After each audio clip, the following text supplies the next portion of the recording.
18 दिसंबर सुबह करीब 6 बजे खबर आई कि पाकिस्तान में रह रहा अंडरवर्ल्ड डॉन दाऊद इब्राहिम मारा गया। उसे कराची के किसी कब्रिस्तान में दफना दिया गया है, जिसके बाद पाकिस्तान में इंटरनेट सर्विस को डाउन कर दिया गया ताकि ये खबर न फैले। पिछले 2 दिनों से अंडरवर्ल्ड डॉन दाऊद इब्राहिम को जहर दिए जाने की बातें सोशल मीडिया में चल रही थी। हमने इन अफवाहों की पड़ताल भारत और पाकिस्तान दोनों जगहों से की।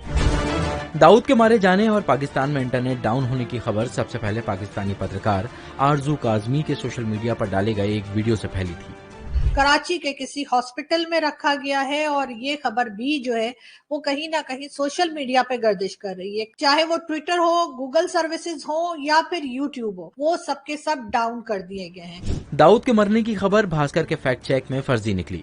ऐसा पहली बार नहीं था जब दाऊद के मारे जाने की अफवाह फैली थी। साल 2016, 2017 और 2020 में भी ऐसी ही खबरें फैली थी। पाकिस्तानी पत्रकार कमर चीमा ने इस फेक न्यूज को भारतीय मीडिया और मोदी सरकार की साजिश बताया।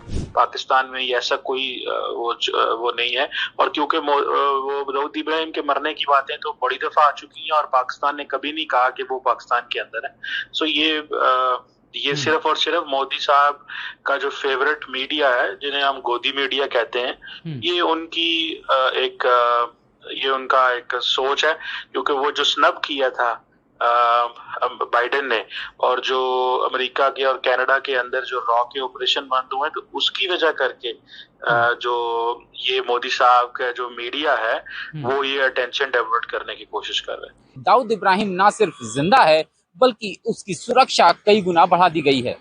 जिस जगह वह रहता है वहाँ परिंदा भी पर नहीं मार सकता। इन्वेस्टिगेटिव जर्नलिस्ट विवेक अग्रवाल ने दाऊद की सिक्योरिटी के बारे में हमें डिटेल में जानकारी दी। दाऊद को पाकिस्तान में 5 स्तर की बहुत ही तगड़ी सुरक्षा हासिल है। उसकी जो सुरक्षा व्यवस्था है वो 4 टियर सिक्योरिटी है, जिसमें सबसे बाहर जो है होमगार्ड्स और पुलिस के जवान होते हैं, उसके बाद में जो है वहां के पुलिस के कमांडोज होते हैं, उसके बाद में मिलिट्री कमांडोज हैं, और उसके सबसे अंतिम जो घेरा है, जो कि सबसे छोटा घेरा है, जिसमें करीब करीब 12 से 25 लोग जो हैं वो दाऊद इब्राहिम के अपने गिरोह के लोग हैं, हथियारबंद, जो कि उसकी सुरक्षा करते हैं। तो इन सब चीजों को ध्यान में रखते हुए दाऊद इब्राहिम के लिए सबसे सुरक्षित जगह अगर कोई एक है तो वो पाकिस्तान ही है। दाऊद के मारे जाने की खबर पर उसके राइट हैंड छोटा शकील ने पाकिस्तानी मीडिया को जानकारी देते हुए कहा कि भाई एकदम फिट हैं। साथ ही विवेक अग्रवाल बताते हैं कि दाऊद का बिजनेस आज 42 देशों तक फैला हुआ है। दाऊद इब्राहिम का जो एक और बड़ा काम है वो है फेक डॉलर का काम और फेक इंडियन करेंसी का काम।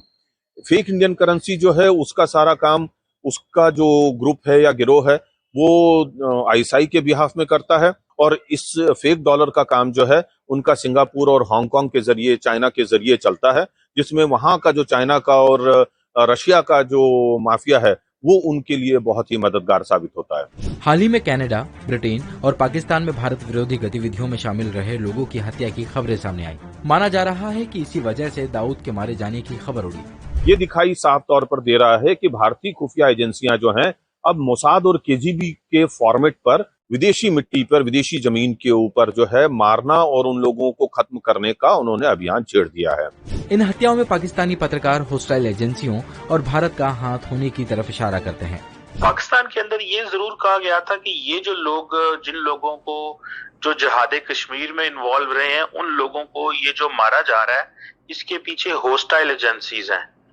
लेकिन भारत का नाम नहीं लिया गया, जो मुझे याद है होस्टाइल एजेंसीज हैं।